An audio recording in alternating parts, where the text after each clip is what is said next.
First, connect the device to the computer with a USB cable.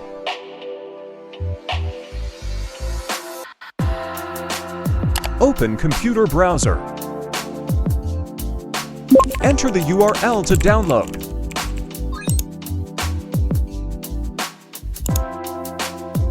Enter email and mobile number. Click Download to download.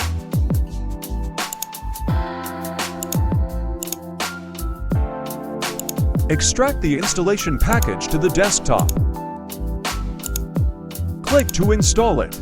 Follow the prompts to install.